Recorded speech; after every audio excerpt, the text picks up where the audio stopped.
তাহলে কি স্যামি জেন আবারও রোমান রেঞ্জের ব্লাড লাইনে যুক্ত হবেন? বর্তমান সময়ে জে উসো স্যামি জেনকে উদ্দেশ্য করে একটি ছবি পোস্ট করেছেন। তাহলে কি জে উসোই স্যামি জেনকে ব্লাড লাইনে চলে আসার ইঙ্গিত দিচ্ছেন?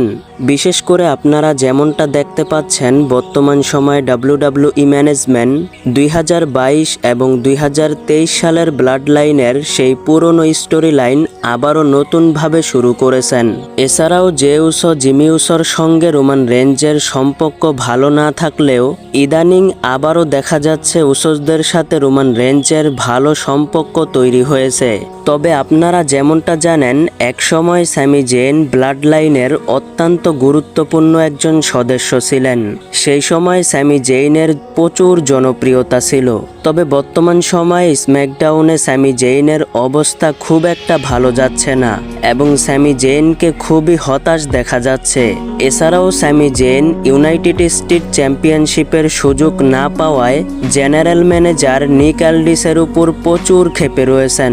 এই পরিস্থিতির মধ্যে জে উসো সামাজিক যোগাযোগ মাধ্যমে স্যামি জেইনের একটি ছবি শেয়ার করেছেন, যেটা আপনারা এখন স্ক্রিনে তাকালেই দেখতে পাচ্ছেন।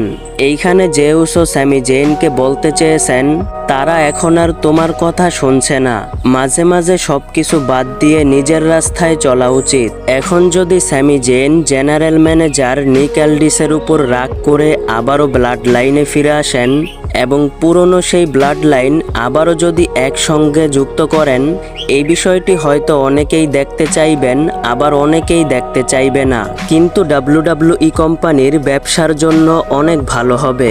এখন কি স্যামি জেইনের ব্লাড লাইনে ফিরে আসা উচিত, নাকি সিঙ্গেল রেসলার হিসাবেই থাকা উচিত? আপনাদের মতামত কমেন্ট করে জানাবেন। ভিডিওটি ভালো লাগলে অবশ্যই লাইক করবেন। রেসলিং সম্পর্কে এই চ্যানেলে ভিডিও পেতে চ্যানেলটিকে সাবস্ক্রাইব করে পাশেই থাকবেন। ধন্যবাদ।